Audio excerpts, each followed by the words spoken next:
माननीय सरकार्यवाह जी, आज के कार्यक्रम में विशेष रूप से निमंत्रित हुए और उस प्रकार उपस्थित हुए देश भर से यहां पधारे हुए माननीय विशिष्ट अतिथिगण, श्रद्धेय संतवृंद, उपस्थित नागरिक सज्जन, माता भगिनी एवं आत्मीय स्वयंसेवक बंधु,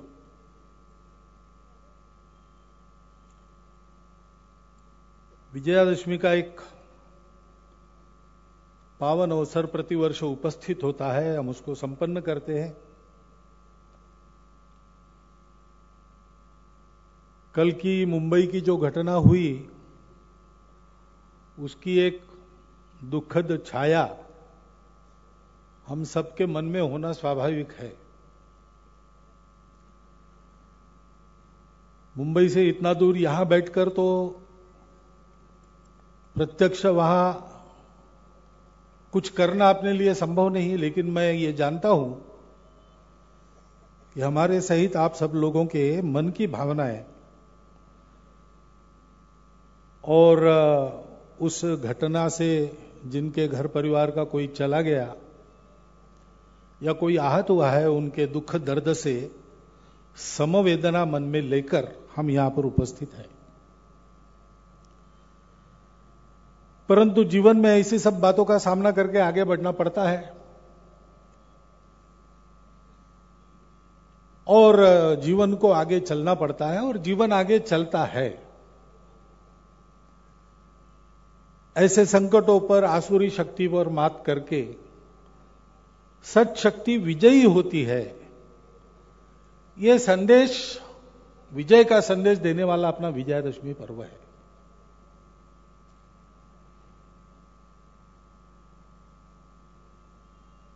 संयोग से यह वर्ष परम पूज्य पद्मभूषण कुशक बकुला रिम्पोचे इनकी जन्मशती का वर्ष है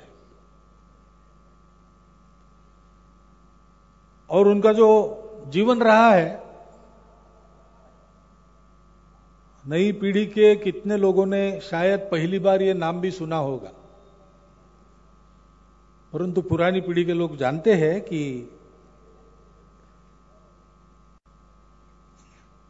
वहां के यानी पूरे हिमालय में सर्वोच्च सम्मानित लामा के नाते उनकी मान्यता थी।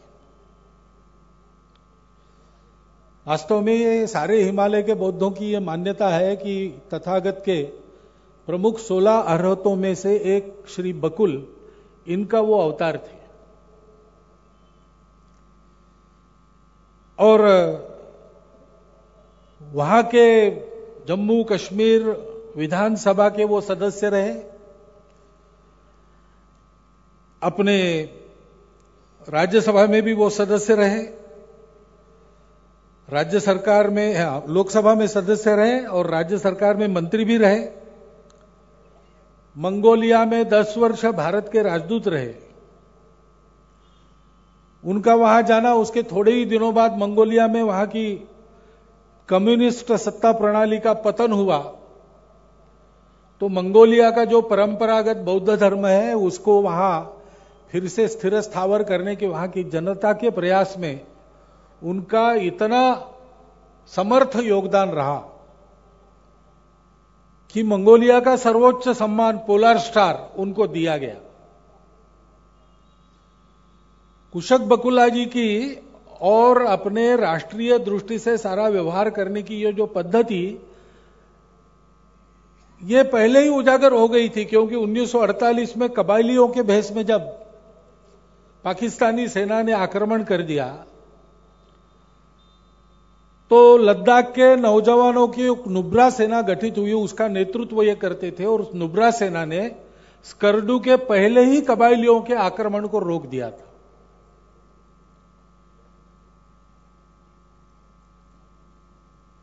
अपने राष्ट्र के प्रति अपने कर्तव्यों का निर्वाह करने वाला यह उदाहरण है। और हम जानते हैं स्वामी विवेकानंद जी ने अपनी राष्ट्र के प्रति विश्व दृष्टि का उद्घोष एक प्रकार से शिकागो पे के अपने अभिभाषण में किया था। उसका भी 125वां वर्ष चल रहा है।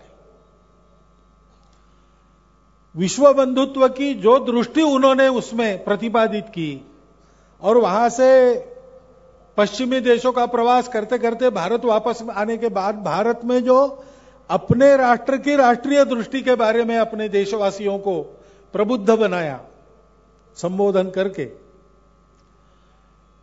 उस अपने वैश्विक दृष्टि का और राष्ट्रीय दृष्टि का प्रत्यक्ष व्यवहारिक कुशक बकुला के जीवन में हमको दिखता है। और स्वामी विवेकानंद की स्वनामधन्य शिष्या भगिनी निवेदिता, उनके जन्म जयंती का भी 150वां वर्ष चल रहा है।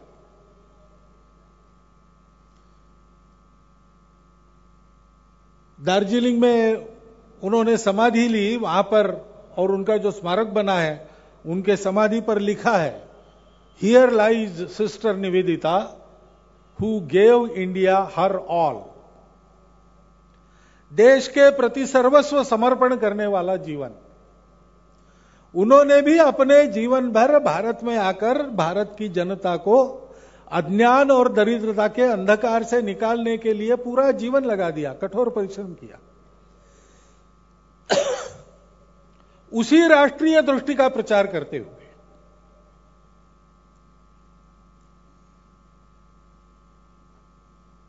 राष्ट्रीय दृष्टि का प्रचार करना है, केवल प्रचार नहीं करना है, राष्ट्रीय दृष्टि का जीवन खड़ा करना है। लेकिन राष्ट्रीय दृष्टि को समझना भी है, उसके बारे में बोलना भी है, तो पहली बात ये करनी पड़ती है और हम सबको करनी पड़ेगी कि अपने मन पर जो विदेश के संस्कार हुए हैं गुलामी के काल में,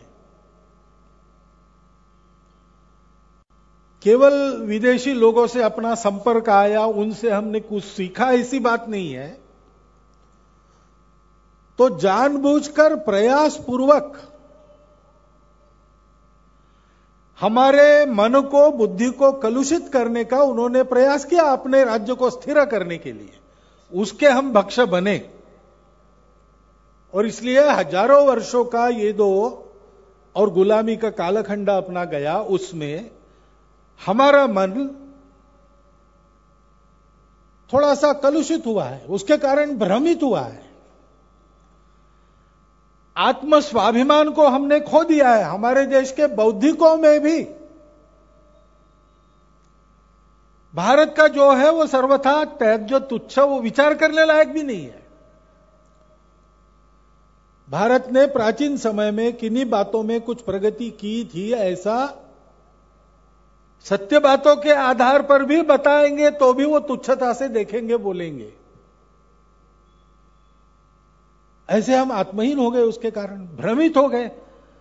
अपने गौरव को हमने खो दिया, अपने इतिहास को हमने भुला दिया, अपने महापुरुषों की महत्ता हमको मालूम नहीं।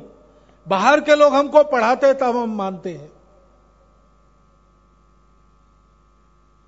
और इस कारण हमारा चित्त मलिन हो गया है। अपने चित्त को उन सारे विपरीत प्रभावों से मुक्त करके हमको आत्मसम्मान की दृष्टि से अपने आप को देखना सीखना होगा। अपने देश के वास्तविक इतिहास, परंपरा, स्वरूप को जानना होगा और अपने चित्त की मलिनता को हटाकर, अंग्रेजी में कहते हैं डीकॉलोनाइजेशन ऑफ माइंड, वो हमको करना पड़ेगा। भगिनी निवेदिता जन्म से आयरलैंड की थी, जन्मगत संस्कार उनको यूरोप से मिले थे, लेकिन भारत में आकर भारत की सेवा करने की उनको उनके मन ने ठान ली। और जो स्वामी विवेकानंद जी ने उनको बताया कि अगर ये तुमको करना है तो तुमको भारत के साथ एक रूप होना पड़ेगा, तो सतत प्रयास करके पूर्णतः वो भारतीय मानस के साथ तन्मय हो गई और उस तन्मयता के साथ भारत के सत्य स्वरूप का, भारत की राष्ट्रीयता का वर्णन उन्होंने किया। और संपूर्ण समाज में उसके बारे में जागृति पैदा की। ये हमारे लिए एक उदाहरण है, क्योंकि राष्ट्र जिसको हम कहते हैं वो कोई कृत्रिम चीज थोड़ी है, कोई उसको बना सकता है, कोई बिगाड़ सकता है, ऐसी बात नहीं है। वो प्राकृतिक रूप से प्रकृति से जन्म लेकर उभरी हुई एक संरचना है। आजकल अपनी भाषा में बोलना हम कम जानते हैं और इसलिए राष्ट्र का भाषांतर हमने नेशन कर दिया। लेकिन ये जो नेशन कल्पना है, अंग्रेजी शब्द है, उसमें जो नेशन है वो नेशन के साथ सत्ता अनिवार्य है। वो नेशन सत्ता पर जुड़ा है, सत्ता पर निर्भर है। नेशन स्टेट यानी नेशन है। हमारे राष्ट्र की, राष्ट्रीयत्व की वस्तु स्थिति एकदम भिन्न है और अलग है और विशिष्टतापूर्ण है भारत के लिए। राष्ट्र बनाए नहीं जाते, राष्ट्र पैदा होते हैं। किसी एक भूमि में उसमें पीढ़ी दर पीढ़ी अपना जीवन यापन करता हुआ कोई समाज अपना जीवन पीढ़ी दर पीढ़ी चलाता है। उस भूमि को अपना प्राण, अपनी आत्मा, अपना सर्वस्व, अपनी माता मानता है। उस भूमि में साथ साथ जीवन बिताने के साथ साथ वो अनुभव प्राप्त करता है। इतिहास के चढ़ाव उतारों में, अच्छे बुरे हालात में, और सब मिलकर अपना जीवन आगे ले जाते हैं, परिस्थितियों का उपाय करते हुए बढ़ते चले जाते हैं। उसमें से उसके आपस के बंध बनते हैं और फिर उसमें से उसकी जीवन के प्रति और जगत के प्रति देखने की एक दृष्टि तैयार हो जाती है। उसमें से कुछ मूल्यों का वो सृजन करता है। उन मूल्यों के आधार पर हर प्रकार की परिस्थिति में अपना जीवन यापन करने के लिए कुछ नियमों की रचना करता है, जो पीढ़ी दर पीढ़ी संस्कारों के द्वारा उस समाज में चलती है। उसको संस्कृति कहते हैं। ऐसे जीवन का समान अनुभव, भूतकाल का समान रूप से स्मरण, सुख दुख की समान कल्पनाएं, समान मूल्य, समान संस्कृति के आधार पर उस समाज का उस भूमि के साथ नाता, उसके आधार पर राष्ट्र बनता है। हमारा सांस्कृतिक राष्ट्र है।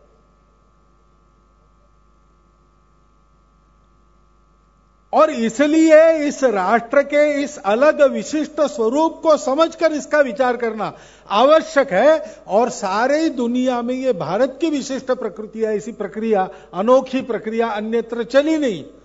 सनातन काल से हम एक राष्ट्र के रूप में विद्यमान थे।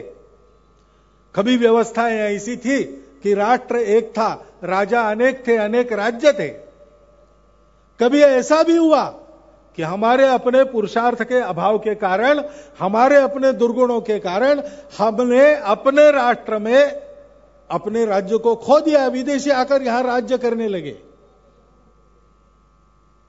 लेकिन राष्ट्र की धारा सतत चलती रही, कभी क्षीण स्वरूप में, कभी तीव्र स्वरूप में, कभी व्यापक विस्तार पूर्वक जैसे कोई नदी का पाठ है ऐसा जाते हुए। लेकिन यह राष्ट्र का जीवन आगे चल रहा है। और राष्ट्र के जीवन के विकास को तब माना जाता है दुनिया के द्वारा भी, जब राष्ट्र की इस प्रकृति का संचार राष्ट्र के प्रत्येक व्यक्ति के हृदय में होकर उस व्यक्ति के क्रियाकलापों में और उस समाज के सामूहिक क्रियाकलापों में अनुभूति उस बात की होती है कि हां भाई, ये लोग जो कर रहे हैं ना, अब इनके करने में से भारत हमको ध्यान में आ रहा है। तब उस राष्ट्र के लोग भी मानते हैं, क्योंकि उनको उस गौरव की अनुभूति होती है कि राष्ट्र की प्रगति हो रही। और दुनिया की भी मान्यता उस प्रगति को तभी मिलती है जब उस दुनिया को भी उस राष्ट्र की विशिष्टता का, इस राष्ट्रीयता का साक्षात्कार उसके प्रत्येक क्रियाकलाप में से होता है। चाहे वो आर्थिक क्षेत्र हो, चाहे सुरक्षा का क्षेत्र हो, चाहे सामाजिक जीवन की गुणवत्ता हो, किसी भी प्रकार का क्रियाकलाप एक एक व्यक्ति का और विश्व में होने वाला आचरण, सारी बातों में से जब उस राष्ट्र के ये मूल्य, ये संस्कृति झलकती है, तो दुनिया भी मानती है कि हां, अब इस राष्ट्र की प्रगति हो रही, विकास हो रहा है। और जब हम अपने चारों ओर देखते हैं तो हमारे ध्यान में आता है, हम तो 70 साल से स्वतंत्र हैं, परंतु पहली बार हमको थोड़ा थोड़ा अनुभव हो रहा है, और दुनिया को भी थोड़ा थोड़ा अनुभव हो रहा है कि हां भाई, भारत उठ रहा है, भारत इस दुनिया में है, भारत कुछ कर रहा है। और इसके कारण अंतर्राष्ट्रीय जगत की प्रतिष्ठा भारत की, और हमारे स्वयं के मन में अपने स्व के बारे में गौरव, अभिमान की स्थिति, इन दोनों में वृद्धि करने वाले अनुभव थोड़ी थोड़ी मात्रा में क्यों न हो, पूर्णतः अभी नहीं क्यों न हो, लेकिन हमारे ध्यान में आ रहे हैं। अभी जिस प्रकार से अपनी सीमाओं पर और बार बार अपने सुरक्षा को चुनौती देने वाले और सामर्थ्य नहीं है तो भी छोटी मोटी खुरापाती करने वालों को हमने जवाब दिया है, सीमा पर और अंतर्राष्ट्रीय मंचों पर भी, जिस प्रकार स्पष्ट भाषा में उनको समझ में आया, ऐसे शब्दों में। डोकलाम जैसे कठिन प्रकरण में जिस प्रकार धैर्यपूर्वक अपना संयम न खोते हुए, लेकिन अपने गौरव के साथ कभी समझौता न करते हुए और बातें की गई, उसके कारण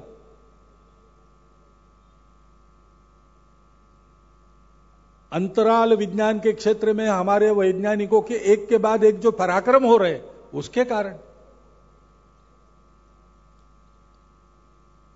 आर्थिक विकास की दिशा में जिस तेजी से भारत चल पड़ा, अभी थोड़ी गति मंद हो गई है ऐसा कहते हैं, ठीक हो जाएगी ऐसा लगता है, लेकिन जैसे हम आगे बढ़े उस क्षेत्र में, उसके कारण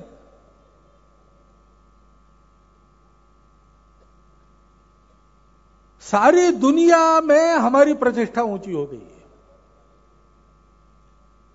भारत था तब भी था, आज भी है, हम सब लोग थे, हमारे गुण दोषों सहित थे, जो करना था वो, जो करना रहता था करते थे, हमने लड़ाइयां भी लड़ी,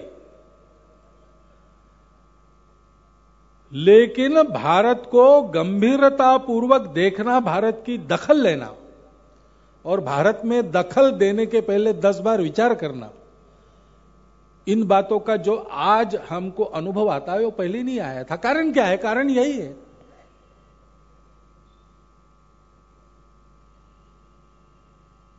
अनेक बातें ऐसी हो रही है, लेकिन जो मैंने कहा कि इसकी पूर्ण अनुभूति आनी चाहिए। दुनिया का एक उदाहरण स्वरूप देश अगर भारत को बनना है तो इसकी संपूर्ण अनुभूति आनी चाहिए। उस दृष्टि से समाज में भी चर्चा चलती है कि बहुत अच्छा हो रहा है, बहुत अच्छा हो रहा है। लोग ये भी कहते हैं कि जो हो रहा है अच्छा तो है, लेकिन उसमें ये 4 बातें और होनी चाहिए, ये नहीं हो रहा है और आगे हम चाहते कि ऐसा भी होना चाहिए। ऐसी चर्चा समाज में चल रही है। उस चर्चा को ध्यान में रखकर और इस परिस्थिति की कुछ बातों का हम विचार करें तो हमारे ध्यान में आता है, जैसे कश्मीर की बात है। 2-3 महीने पहले ऐसा लग रहा था क्या होगा क्या नहीं होगा, लेकिन जिस दृढ़ता के साथ वहां पर अलगाववादियों का और उग्रवादियों का बंदोबस्त हुआ, सेना पुलिस को उनका कर्तव्य करने की पूर्ण मोहलत दे दी गई और ऐसे राष्ट्र विरोधी ताकतों की आर्थिक जो उनकी शक्ति धारा है उसको बंद कर दिया गया। उनके और देश विरोधी ताकतों से और देश के पाकिस्तान जैसे शत्रुओं से, देश की दुश्मनी करने वाले, हमारा तो कोई शत्रु नहीं लेकिन हमसे शत्रुता रखने वाले होते हैं, उनके साथ उनके जो संबंध थे वो जिस प्रकार से उजागर कर दिए गए, उसका एक अच्छा परिणाम सर्वत्र अनुभव हो रहा है। वहां जाते तब भी अनुभव होता है। परंतु समस्या यहां समाप्त नहीं हुई, क्योंकि मूल में इन सब शक्तियों के चंगुल में लोग जाते, उसका कारण क्या है?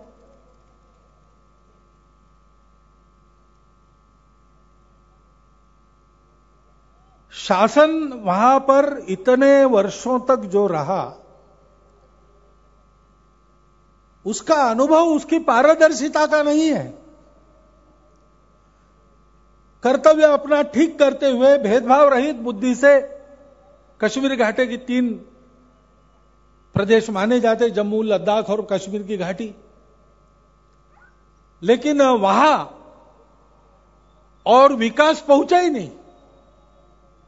जम्मू और लद्दाख के साथ तो सौतेला व्यवहार किया गया, और कश्मीर घाटी के नागरिकों को भी शासन के कारण हमारी कुछ सुविधा हो रही है, हम आगे बढ़ रहे हैं शिक्षा में, स्वास्थ्य में, ऐसा अनुभव नहीं आया।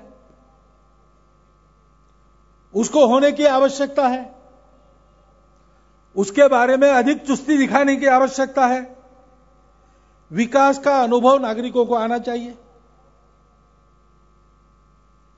लेकिन वहां के तो कुछ नागरिक भी विस्थापित हैं।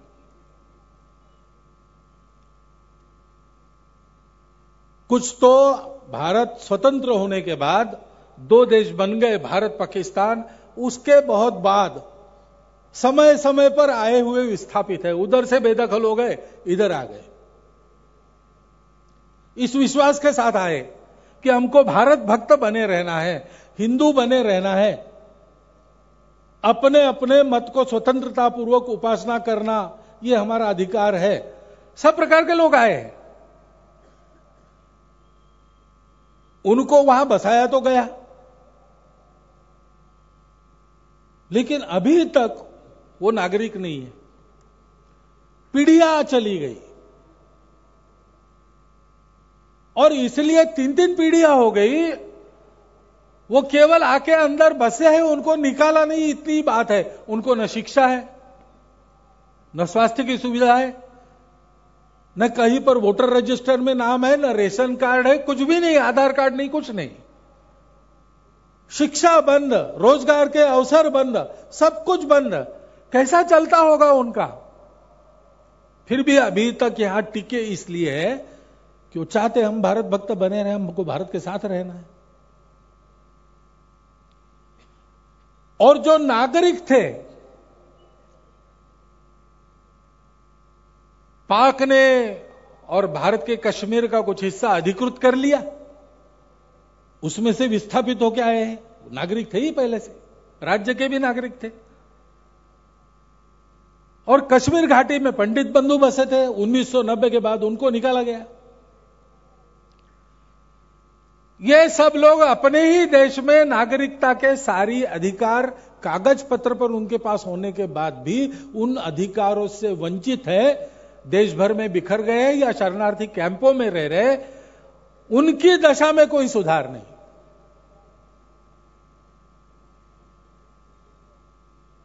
संवेदना के साथ इन लोगों की समस्याओं का निदान करना पड़ेगा।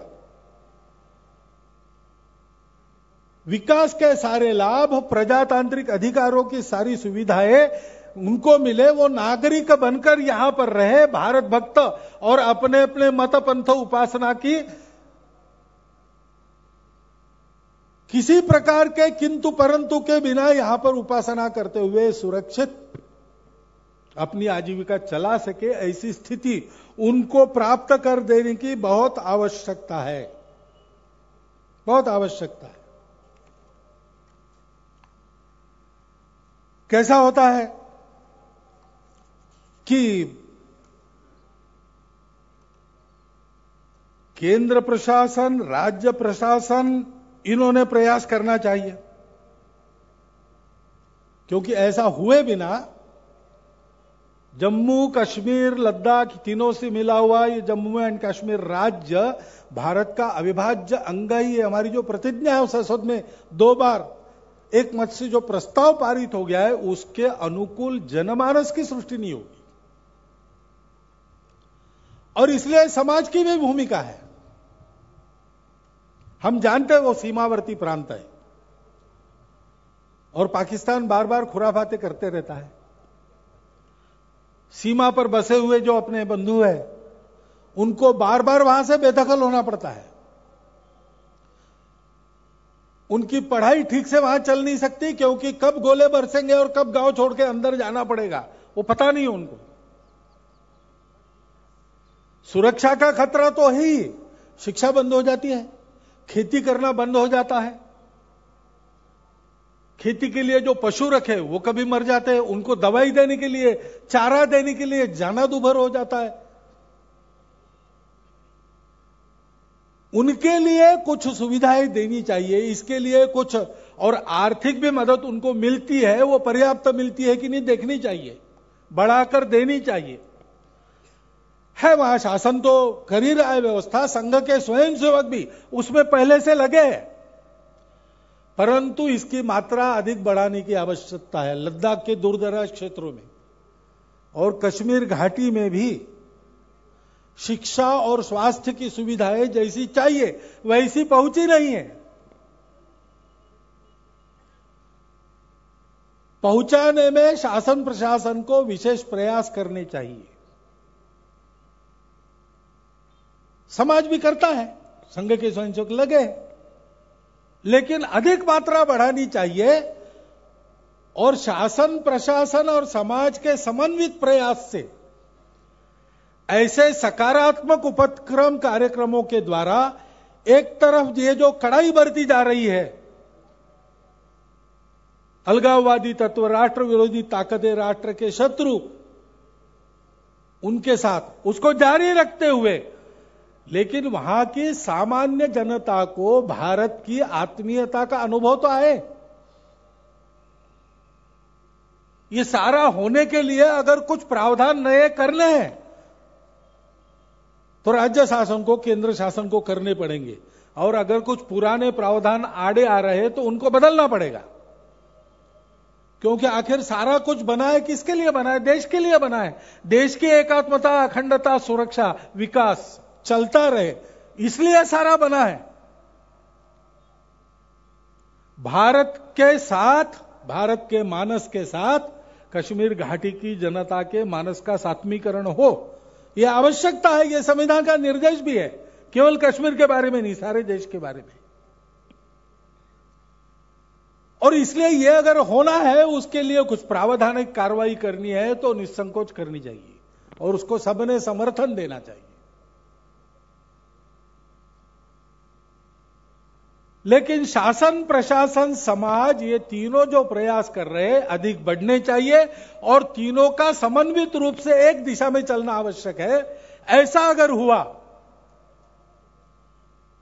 तो कश्मीर समस्या का शीघ्र निदान हो सकता है, ऐसा वातावरण भी है।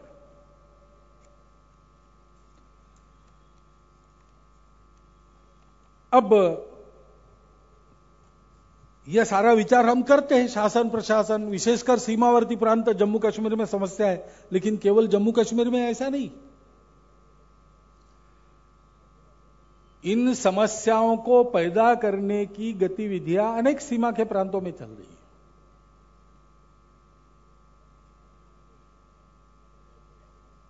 और जैसी वहां परिस्थिति है कि उसको उकसाने वाले लोग हैं, सीमा पार से बल देने वाले लोग हैं, वैसे वहां भी है।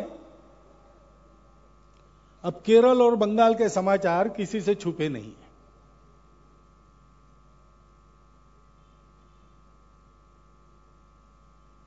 जिहादी ताकतें, राष्ट्र विरोधी ताकतें वहां अपने खेल खेल रही है। वहां का समाज उसका विरोध कर रहा है, संघर्षरत है। शासन प्रशासन वहां का उसमें जिस गंभीरता के साथ ध्यान देना चाहिए वैसा ध्यान नहीं देता है, या तो उदास रहता है, कभी कभी ऐसा लगता है उनका साथ देता है। अब ये सारी बातें किसी से छिपी नहीं, तो केंद्र के शासन के पास भी जाती होती, गृह विभाग के पास भी ये सारी जानकारी आ जाती होगी और उसका उपाय वो करते ही होंगे। लेकिन ये बात समाज में एक वातावरण निर्माण करने से पूर्णता सुलझ सकती है, नहीं तो नहीं। और इसलिए केरल बंगाल जैसी परिस्थिति में इन सीमावर्ती प्रांतों की सज्जन शक्ति ने निर्भय होकर, मुखर होकर सक्रिय होना चाहिए,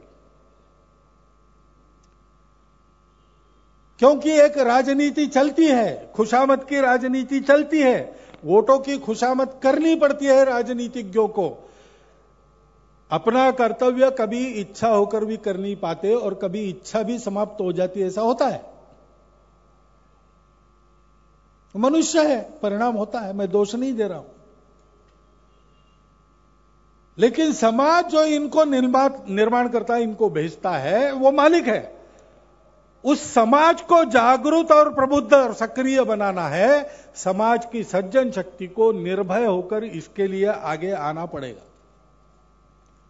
सीमा की समस्याएं कम नहीं है। सब प्रकार की तस्करी, गौ तस्करी विशेषकर बांग्लादेश की सीमा पर चलती है। समुद्र की सीमा, भूमि की सीमा, सब पर सब प्रकार की तस्करी के प्रयास चलते हैं, घुसपैठ चलती है। बांग्लादेशी अवैध घुसपैठियों की समस्या अभी पूरी निपटी नहीं। अभी थोड़ी सी जागृति शासन प्रशासन में आई हुई दिखती है, लेकिन वो समस्या है ऊपर से, म्यांमार से खड़े रोहिंग्या आ गए। अब वो वहां से यहां क्यों आए, वहां क्यों नहीं रह सके, सारी जानकारी लेते हैं तो ध्यान में आता है कि उनकी अलगाववादी, हिंसक और अपराधी गतिविधियां उसके लिए कारण। जिहादी ताकतों से उनके संबंध वहां पर उजागर हो गए। इसलिए उस देश का शासन भी, उसका उनके प्रति रवैया कड़ाई का ही है। अब ऐसी प्रवृत्ति के लोग वहां से खदेड़े गए, वो यहां आ गए। यहां अगर उनको आश्रय दिया हमने, तो न केवल वो अपने रोजगार पर भार पड़ेंगे, देश में सुरक्षा पर एक संकट बनेंगे, ये बात पक्की है। इस देश से उनका नाता क्या है? उनको तो यहां लाभ लेना है। और इसलिए यह पक्का ध्यान में रखकर उनका विचार करना चाहिए। मानवता की बात तो ठीक है, लेकिन उसके अधीन होकर कोई अपने मानवत्व को समाप्त करे, अपने प्राणों को समाप्त करे, ऐसी तो मानवता नहीं कहती। आनंद की बात है कि शासन प्रशासन का भी रवैया उनके बारे में ऐसा ही दिख रहा है। परंतु यह सीमावर्ती प्रांतों में विशेष ध्यान देने की बात है। वैसे सीमा और अंतर्गत सुरक्षा का दायित्व अपने सेना, अर्धसैनिक बल, पुलिस, इनका होता है। और सामान्यता अभी तक स्वतंत्रता के बाद का उनका जो रिकॉर्ड है, वो तो प्राणपण से, समर्पण पूर्वक, परिश्रम पूर्वक उन्होंने अपना कर्तव्य ठीक निभाया है। और अपने कर्तव्य को निभाने का उदाहरण ऐसे दिया है जिसके कारण सामान्य समाज के तरुणों में भी एक वीरश्री का संचार होता है, एक उदाहरण जीवन का उनके भी सामने आता है। उसके लिए वो गौरव और अभिनंदन के पात्र है। परंतु क्या उनकी स्थिति पर हमारा ध्यान है? वो अपना कर्तव्य करना चाहते हैं, उनके पास साधन नहीं। उनको साधनों से सुसज्जित करना पड़ेगा। हम यहां पर ठीक से रह सके, शांतिपूर्वक रह सके, इसलिए सीमा पर अपने प्राणों की बाजी लगाकर वो विपरीत परिस्थितियों में काम कर रहे हैं। यहां पर उनके जो आप्तजन परिवार के लोग हैं, उनके लिए हमारी दृष्टि क्या है? शासन प्रशासन उनके लिए पूरा कर रहा है कि नहीं? उनको भी अपना काम करते समय जो भोजन आदि की सुविधा उपलब्ध होती है कैसी मिल रही है? उनको साधन संपन्न करना है तो हमारे देश को और अपने सुरक्षा के साजो सामान के बारे में स्वावलंबी होना पड़ेगा। होने की दिशा में हम चल भी पड़े थे, उसकी गति कैसी है? शासन प्रशासन को अपनी गति बढ़ानी पड़ेगी और शासन प्रशासन को इस मामले में कुछ मात्रा में जो सीधा संवाद उनका चलता है उसकी मात्रा और गति बढ़ानी पड़ेगी। और समाज को भी इसमें ध्यान देना पड़ेगा। वहां अधिक व्यक्तियों की आवश्यकता है, वो कहां से आएंगे? नई भर्ती कहां से होगी? हमको अपने परिवारों से तरुण सेनाओं में भेजने पड़ेंगे। आखिर देश की रक्षा करना देशवासियों का कर्तव्य होता है। देशवासियों में से ही सैनिक जाते हैं, देशवासियों में से ही सेना बनती है। हमारे सैनिक बलों में, अर्धसैनिक बलों में, पुलिस में हमको अच्छे अच्छे लोग भेजने पड़ेंगे। अपने घर के सर्वोत्कृष्ट लोगों का मन बनाना पड़ेगा कि वहां जाकर काम करें। करियर बनाना है तो आर्मी में बनाए, नेवी में, एयरफोर्स में, पुलिस में, सीआरपीएफ में बनाए। और इसलिए उनके परिवार जो समाज में है उनको सम्मान के साथ, प्रेम के साथ गले लगाना पड़ेगा। उनके सुख दुख की निजी चिंता हमको करनी पड़ेगी। उनके घर के लोग, जवान लोग सीमा पर गए हमारी सुरक्षा के लिए, उनके घर की सुरक्षा, उनके घर की देखभाल समाज का कर्तव्य है। समाज को भी अपना सहभाग इसमें बढ़ाना पड़ेगा, तब धीरे धीरे बातें ठीक हो जाएगी। सभी में यह बात दिखती है। शासन के अच्छे संकल्प तो है, करने में उनकी प्रामाणिकता तो है, लेकिन वो करवाना, इंप्लीमेंटेशन, जिस प्रशासन से वो करवाना है वो प्रशासन कैसा है? वो संवेदनशील है कि नहीं? पारदर्शी है कि नहीं? वो जल्दी हिलने वाला प्रशासन है कि नहीं? प्रशासन के विभिन्न स्तरों से अच्छी लोक कल्याणकारी योजनाएं निकलती है, नीचे जाते जाते कितनी बचती है और उनका क्या होता है, इसकी चिंता जैसे उनको करनी पड़ेगी, वैसे ही समाज को भी इन बातों की चिंता करनी पड़ती है, हमेशा करनी पड़ी है। जो जो देश बड़े हुए हैं उसमें यही बात हुई है। अपने देश की आर्थिक स्थिति पर भी अब हम एक नजर डालते हैं तो यही बात ध्यान में आती है।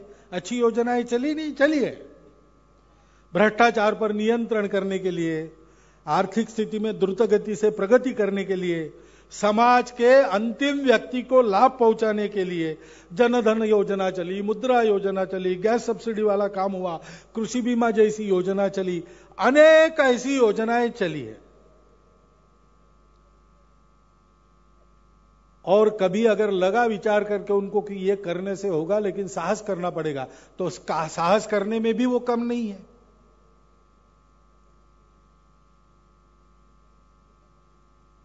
लेकिन जो किया है उसका हो क्या रहा है, इसको देखना चाहिए। उसका क्या हो रहा है, इसकी रिपोर्ट चारों ओर से आनी चाहिए। विभिन्न प्रकार के लोग क्या कहते हैं उसको समझना चाहिए। परिस्थिति का आकलन सब तरफ से हमारे पास आए और फिर हम उसका विचार करके अपने मन से निर्णय करें।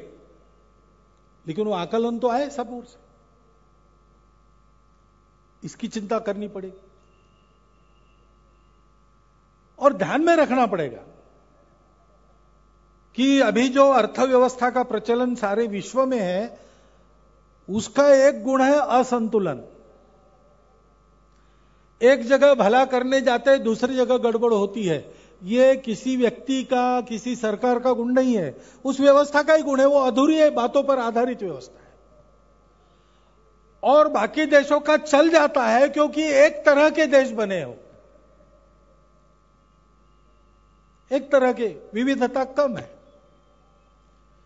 परंपरा में भी कोई विविधता नहीं है। व्यापारी देश है और इसलिए केवल व्यापार के आधार पर चल जाता है। व्यापार अच्छा चले तो उत्पादन बढ़ाने के लिए उद्योग है, कृषि पर उनका ध्यान नहीं। हमारे यहां ऐसा नहीं, हमारा देश विविध प्रकार से बना है।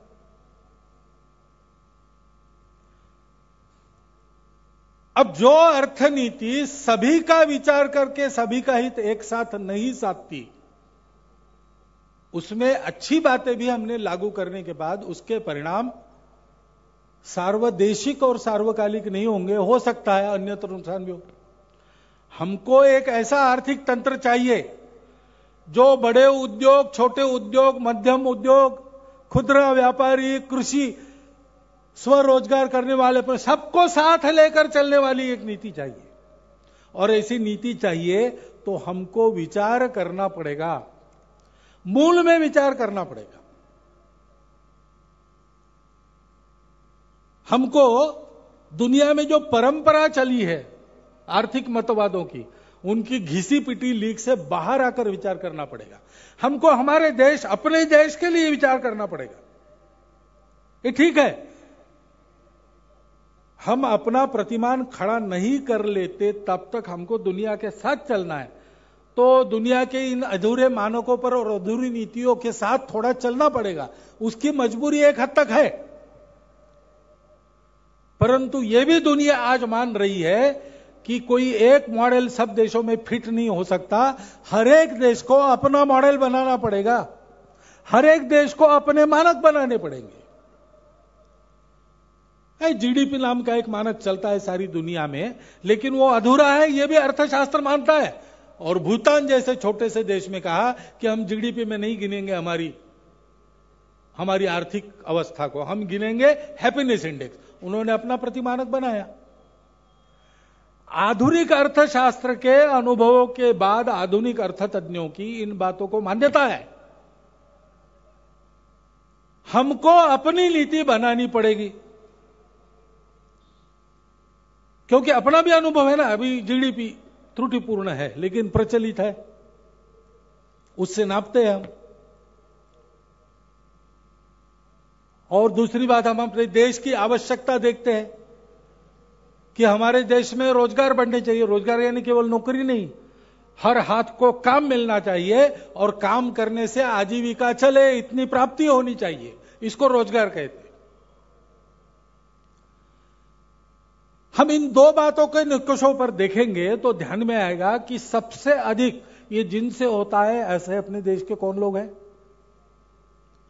मध्यम उद्योग है, लघु उद्योग है, कुटीर उद्योग है, खुदरा व्यापारी है, छोटे छोटे कारीगरी के काम करने वाले, अपना स्वरोजगार, अपना छोटा छोटा काम करके चलाने वाले स्वरोजगारी है। स्वरोजगार को, और हमारे यहां तो घर बैठे महिलाएं भी कुछ छोटा मोटा काम करके पैसा कमा लेती है।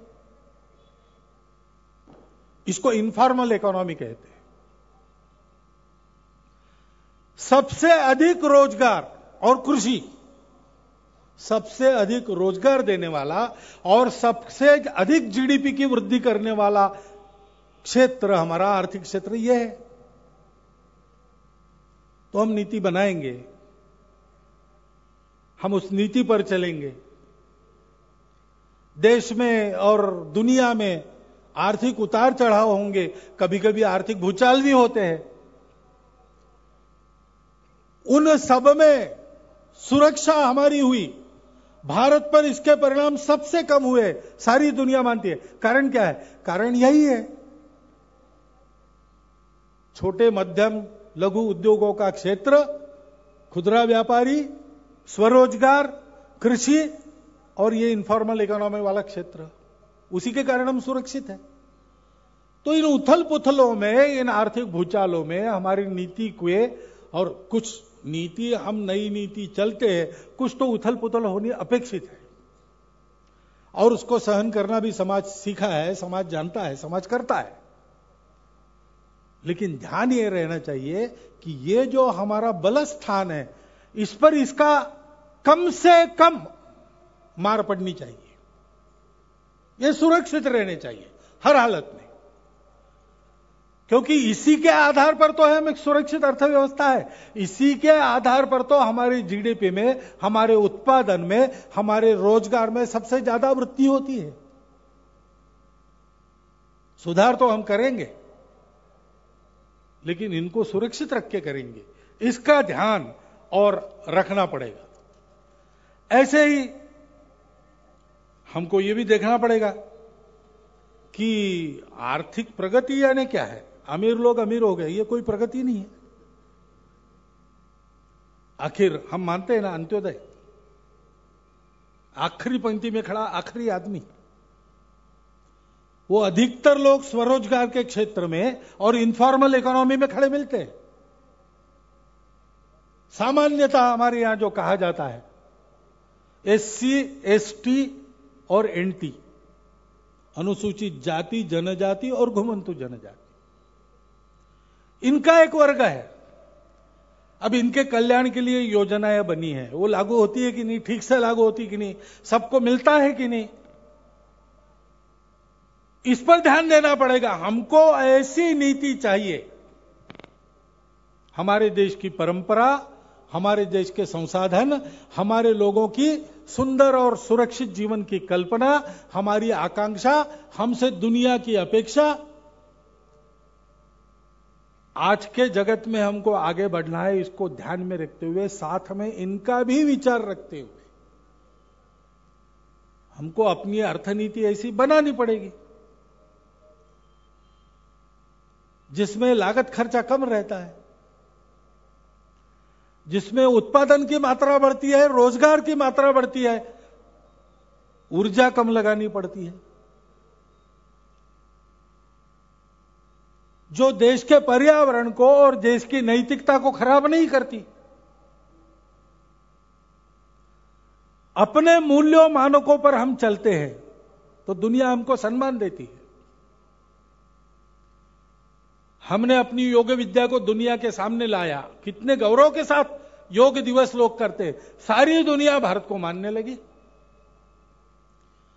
हमने अपने परंपरागत विचारों के आधार पर पेरिस में कहा कि हम पर्यावरण का हमने जो तय किया है हम उससे बाहर नहीं जाएंगे। अमेरिका जैसे देश पीछे चले गए, हम नहीं कर गएंगे, ये करेंगे तो हमको खतरा होगा।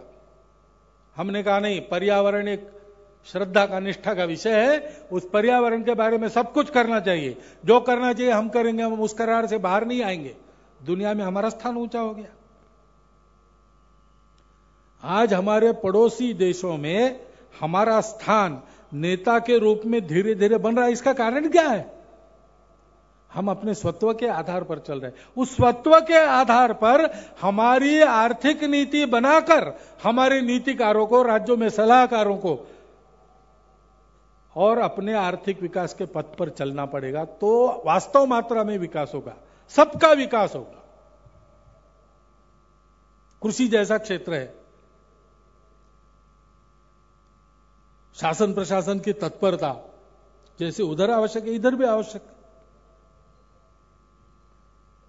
अधिकांश किसान हमारे देश में है और उसमें भी अधिकांश किसान जो है वो अल्पभूधारक है और उसमें सिंचन की व्यवस्था में नहीं आता और वो दुखी है क्योंकि सब तरफ से मार पड़ती है। वर्षा ज्यादा हो गई तो भी नुकसान, कम हो गई तो भी नुकसान, फसल बर्बाद हो गई नुकसान ही नुकसान, फसल अच्छी आई तो भाव कम हो जाते हैं, फेंक देना पड़ता है तो भी नुकसान है। कर्जे के बोझ में दब कर वो दुखी है, उसकी नई पीढ़ी पढ़ लिख रही है, खेत में काम करना नहीं चाहती, लेकिन पढ़ लिख कर शहरों में बेरोजगार बन जाएगी, खेत में काम करना भी भूल जाएगी, वहां काम नहीं मिलेगा। और अगर यहां खेत में काम करते देहातों में पड़ी रहती है तो देहातों में कोई सुविधा नहीं है जीवन की। इस कैची में उलझ गया है, क्या करे उसको समझ में नहीं आ रहा है। अब योजनाएं अच्छी तो चली, अमृत परीक्षण की योजना चली, किसानों को मंडी से सीधा सौदा करके ऑनलाइन लाभ पहुंचाने की योजना चली, अच्छी योजनाएं चली है, परंतु उन योजनाओं का होता क्या है नीचे? शासन में संवेदना नहीं है, ऐसा नहीं, संवेदना है। कर्ज माफी ये शासन के संवेदनाशीलता का परिचय है, लेकिन क्या वो समस्या का उपाय है? एक तो राहत के जो जो कदम उठाए हैं, प्रशासन शासन के मन में जैसी संवेदना है उसी संवेदना के साथ वहां काम करता है कि नहीं? इंश्योरेंस कंपनी, पीक इंश्योरेंस की योजना चल रही है, इंश्योरेंस कंपनी उतनी तत्परता और संवेदना के साथ जाकर वहां काम करती है कि नहीं? देखना पड़ेगा, अमल कराना पड़ेगा। और साथ साथ कम खर्चे में कम लागत में किसान खेती करे, इसके तरीके सिखाने होगा। उसका एक उपाय है तकनीकी। जाते अपने देश से अनेक लोग इस्राएल की खेती देखने के लिए जाते हैं, बहुत सी बातें अनुकरणीय है। और केवल बाहर ही है ऐसा नहीं, जहां पर प्रचुर मात्रा में जल था, आजकल जल कम हो गया है, वो राजस्थान में जाकर भी देख सकते हैं कि कम पानी में खेती कैसे की जाती है। जहां जहां से अच्छा मिलेगा वहां वहां से लाना चाहिए, लेकिन परीक्षा करके लाना चाहिए।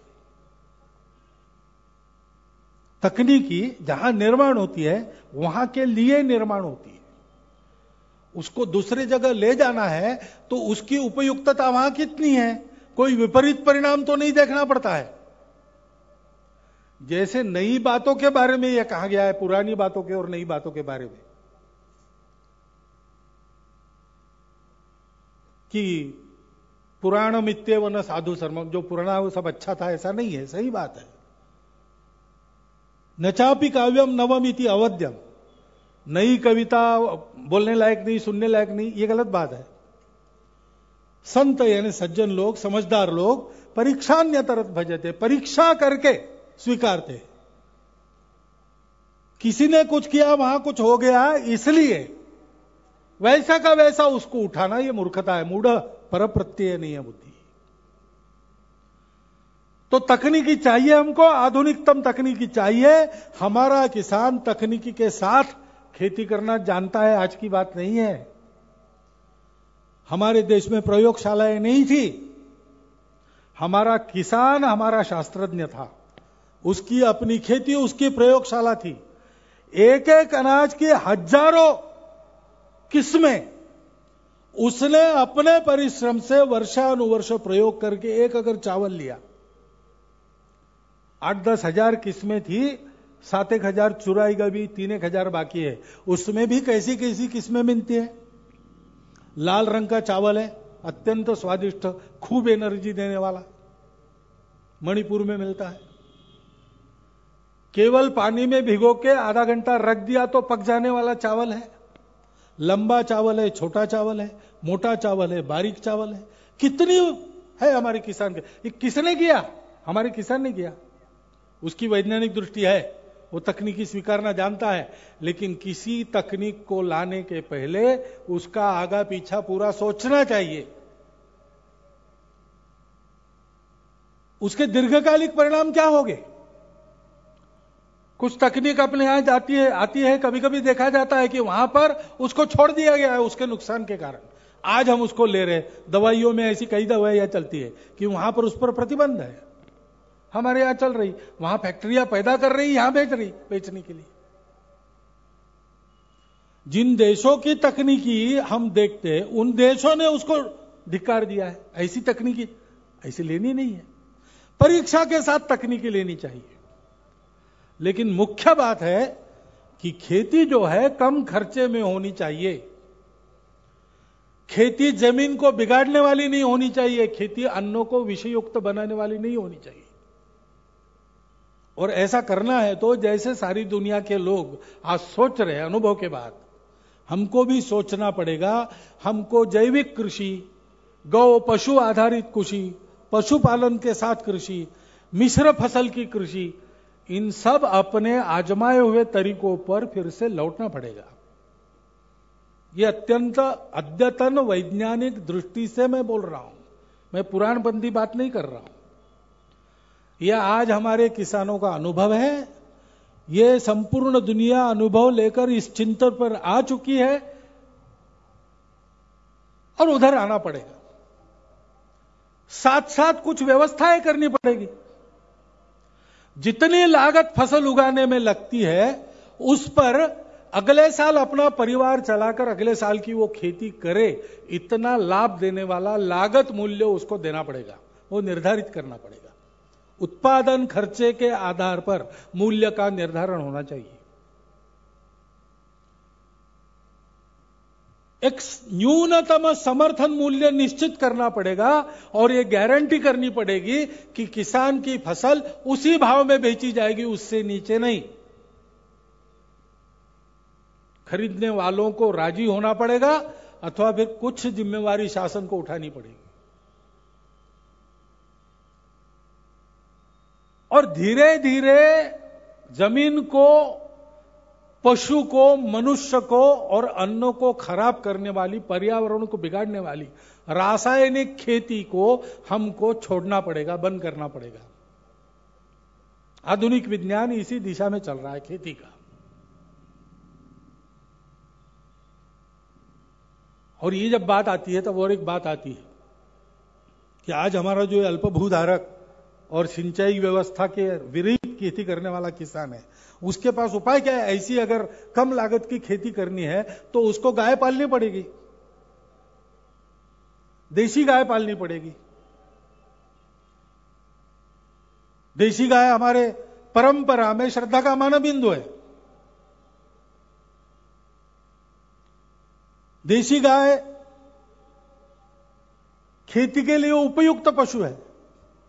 हमारे यहां दूध के लिए गाय कम पालते हैं, गोबर गोमूत्र के लिए ज्यादा पालते हैं। हमारे संविधान में निर्देश है गौरक्षा हुए देश में इस तरफ बढ़ाए कानून को। और गोबर गोमूत्र के आज जो लाभ है, दूध का जो लाभ है, A2 मिल्क है, मनुष्य के स्वास्थ्य के लिए, पशुओं के और फसल के, वृक्षों के स्वास्थ्य के लिए गोबर गोमूत्र का जो उपयोग है, मनुष्यों के स्वास्थ्य के लिए भी जो है, वो आज विज्ञान सिद्ध है और अधिकाधिक लोग उसको ले रहे हैं।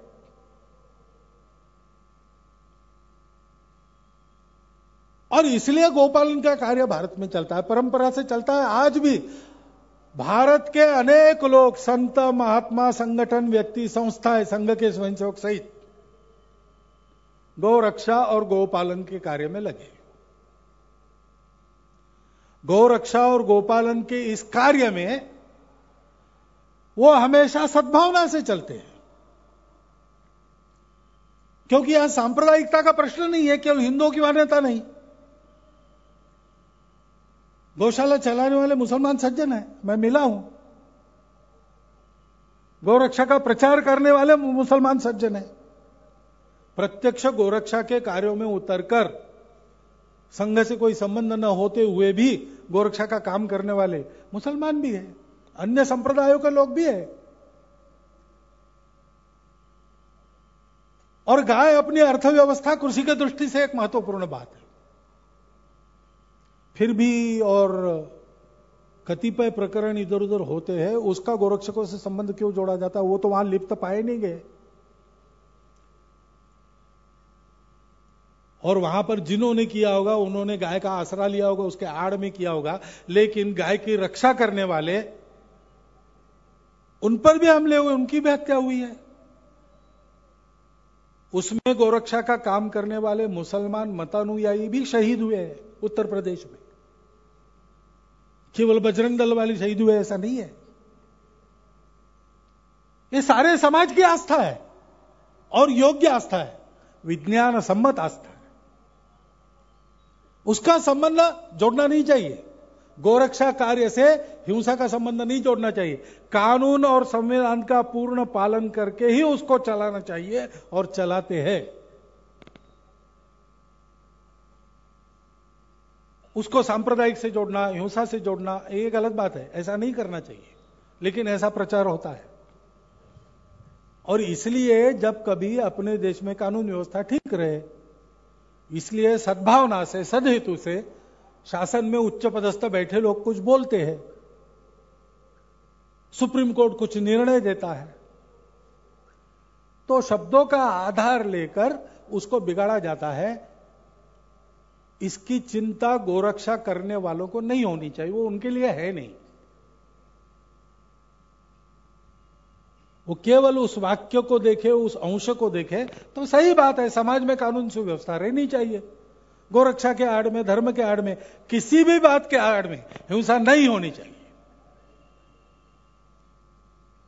गोरक्षा करने वाले हिंसक कैसे हो सकते? गोरक्षा का, गो का सानिध्य तो अपराधियों की अपराध मनोवृत्ति कम करता है, उसका रिकॉर्ड है, प्रयोगों से सिद्ध।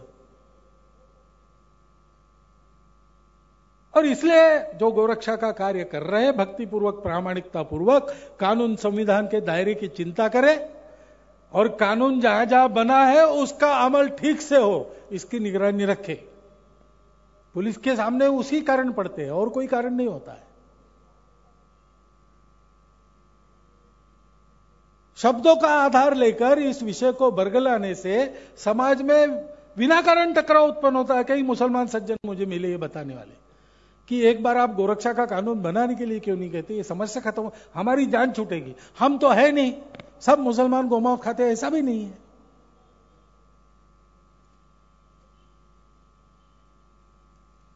तो ये विपरीत करना, परिणाम करने वाला प्रचार क्यों चलता है पता नहीं।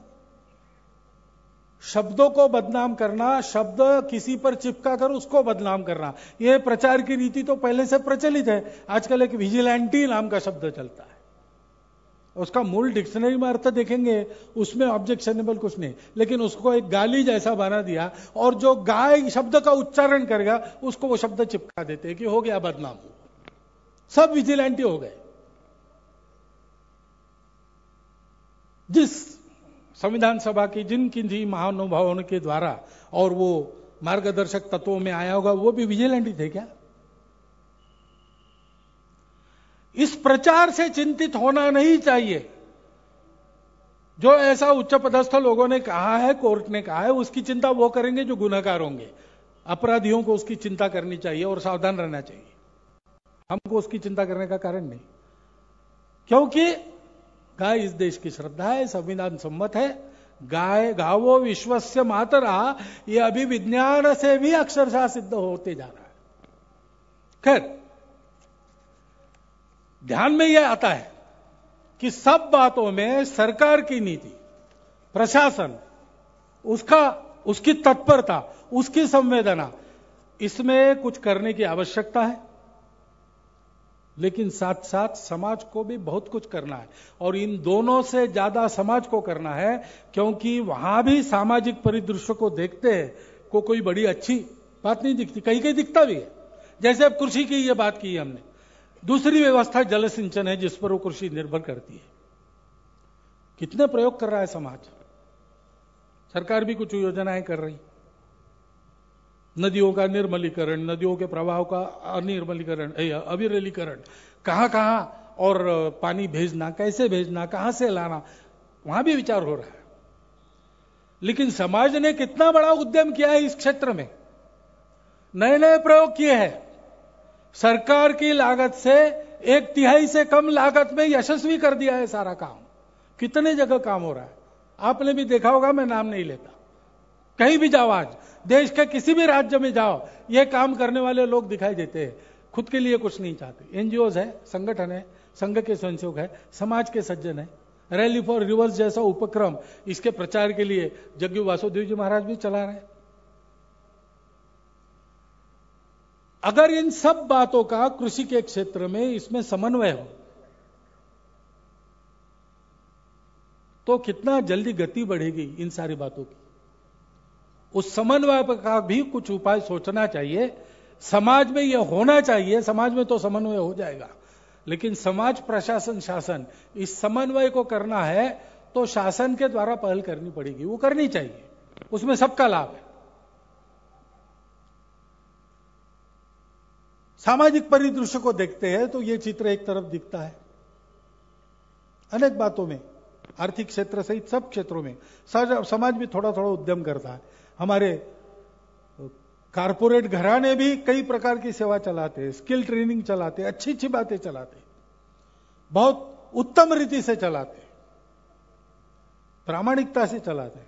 और ये वो कारपोरेट सोशल रिस्पॉन्सिबिलिटी के कारण नहीं है, उसके पहले से हमारी ये परंपरा है, उसके कारण चल रहा है। परंतु कुल मिलाकर समाज में जो आचरण की स्थिति देखते हैं, देखकर दुख होता है। कैसे कैसे प्रसंग होते हैं।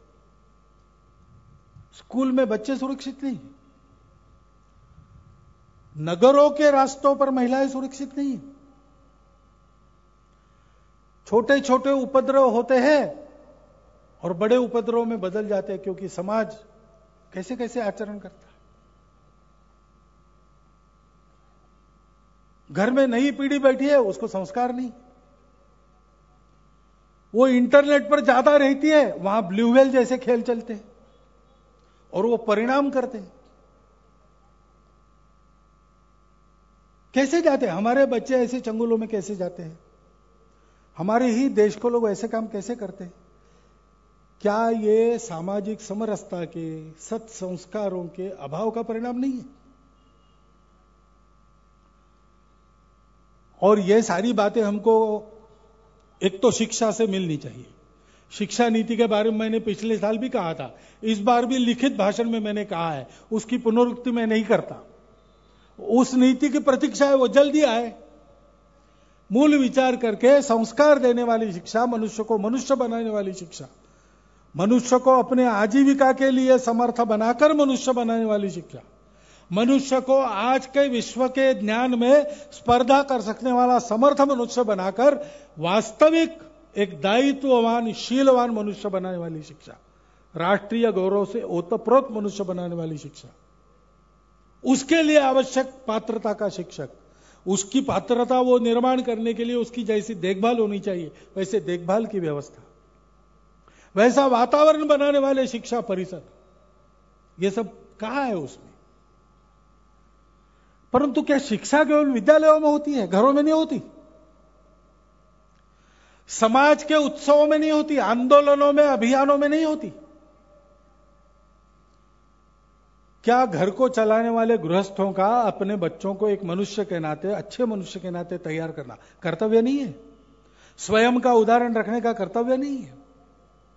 अपनी आत्मीयता से, बालक आयु से, शिशु आयु से उसको मन को ढालना है मुझे, ये ध्यान में रखकर स्वयं बरतना उनका कर्तव्य नहीं है? उत्सव प्रसंग चलाने वाले, देश के आंदोलन को आगे बढ़ाने वाले नेताओं का कर्तव्य नहीं है कि आंदोलन के साथ साथ उनको राष्ट्रीय दिशा में कैसे चलना, क्या इनको कर्तव्य नहीं? भद्रता, समरसता, न्याय, सहवेदना, संगठन तो प्रयास कर रहे हैं, संत तो प्रयास कर रहे हैं, कानून भी अपना काम कर रहा है, देश के धुरीण लोग भी कम से कम भाषण है तो इसका उपयोग तो कर ही रहे, उपदेश तो कर ही रहे भाषण में। परंतु केवल उससे काम नहीं चलेगा, सारे समाज को ही सोचना पड़ेगा। समाज की यह स्थिति अच्छी नहीं है। संविधान सभा में संविधान जब प्रस्तुत किया, अंतिम मसौदा उसका, सारी चर्चा होने के बाद पहले प्रस्तुत किया, चर्चा हुई, संशोधनों के साथ अंतिम मसौदा जब प्रस्तुत किया डॉक्टर अंबेडकर साहब ने, तो उन्होंने एक इशारा दिया है। उसमें उन्होंने ये कहा है, मैं उनके शब्द पढ़ रहा हूं, मेरा कुछ नहीं है इसमें, भाषण में उन्होंने कहा है, अंग्रेजी भाषण था, श्री नरेंद्र जाधव ने उसका अनुवाद किया है। डॉक्टर अंबेडकर, राजनीति, धर्म व संविधान विचार, पृष्ठ 303 पर, वो मैं पढ़ रहा हूं। वो कहते हैं, अगर हम प्रजातंत्र को न केवल स्वरूप में बल्कि वास्तव में बनाए रखना चाहते हैं तो हमें क्या करना चाहिए? मेरे विचार से पहली चीज जो हमें करनी चाहिए वह है अपने सामाजिक और आर्थिक लक्ष्य प्राप्त करने के लिए सभी असंवैधानिक तरीकों का दामन छोड़ना। इसका अर्थ है हमें क्रांति के खूनी रास्ते को त्यागना होगा। इसका अर्थ है हमें सविनय, अवज्ञा, असहयोग और सत्याग्रह के तरीकों को भी त्याग देना चाहिए। वो यहां तक गए थे। जब आर्थिक और सामाजिक लक्ष्यों की प्राप्ति के लिए संवैधानिक तरीके उपलब्ध ही नहीं थे, तब तो असंवैधानिक तरीके अपनाने का औचित्य था। परंतु जहां संवैधानिक तरीके खुले हों, तब इन असंवैधानिक तरीकों का कोई औचित्य नहीं हो सकता। ये तरीके अराजकता के व्याकरण के सिवाय कुछ नहीं है और जितनी जल्दी उनका त्याग कर दिया जाए हमारे लिए उतना ही बेहतर होगा। ये उनके अनुभव के बोल हैं। समाज के दुख के साथ समरस होकर उस दुख के निवारण के लिए सारा जीवन लगाने के बाद जो उनका अनुभव है, संविधान सभा में पूरे भाषण में उसको उन्होंने व्यक्त किया है। भगिनी निवेदिता ने भी यही कहा है। उन्होंने इसका डायनामिक्स मैकेनिक्स बताया है, कैसे होता है। भगिनी निवेदिता कहती है, द समाज is the strength of the family, the home is behind the civic life and civic life sustains the nationality. This is the formula of human combination, the essentials of all four elements we have among us in our ancient dharma. But we have allowed much of their consciousness to sleep. We have again to realize the meaning of our own treasure. समाज कुटुंब की शक्ति है।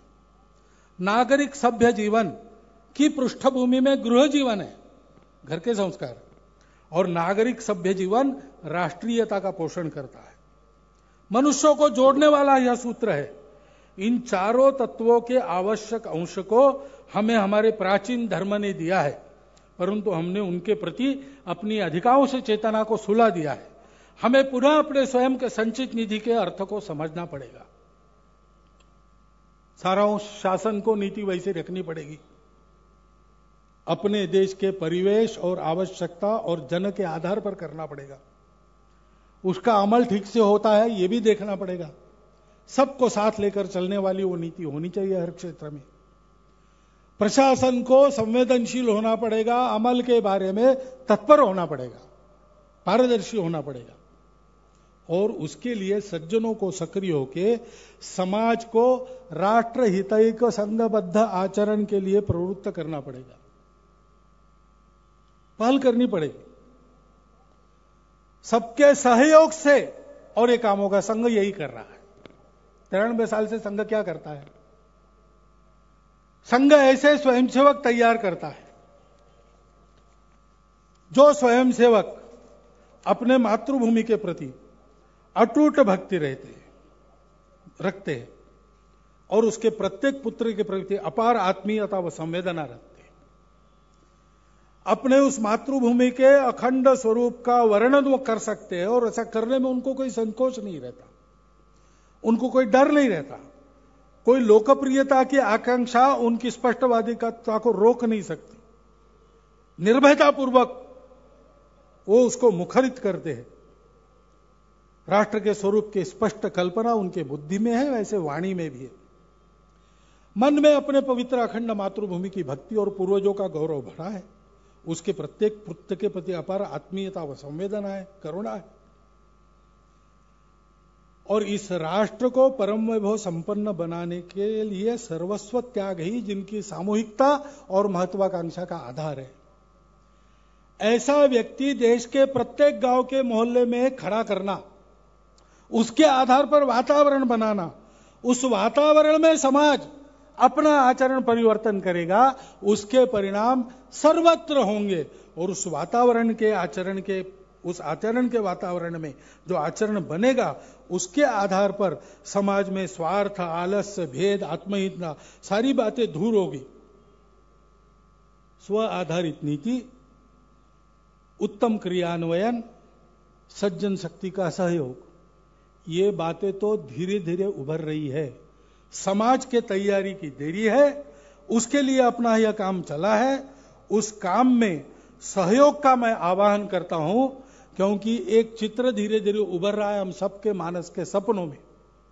हिंदू भूमि का कण कण हो अब शक्ति का अवतार उठे, जल थल से अंबर से फिर हिंदू का जय जयकार उठे, कोटि कोटि हाथों वाली मां का अद्भुत आकार उठे, लख विश्व नयन विस्फार उठे, जगजननी का जयकार उठे। ये चित्र हम सार्थक कर सकते हैं यद्यपि हम सारे सब लोग मिलकर समाज को इस तैयारी में लाए कि वो भी अपना कर्तव्य करने के लिए आगे बढ़े। राष्ट्र के प्रगति में शासन की नीति, प्रशासन के क्रियान्वयन और संवेदना का जितना सहभाग रहता है, उससे कई गुना ज्यादा विशेषकर प्रजातंत्र में समाज के करने का सहभाग रहता है, उसके लिए समाज को करने का, तैयार करने का ये जो काम चला है, उसमें मैं आपका आह्वान करता हूं सहयोग का, और अपने 4 शब्द समाप्त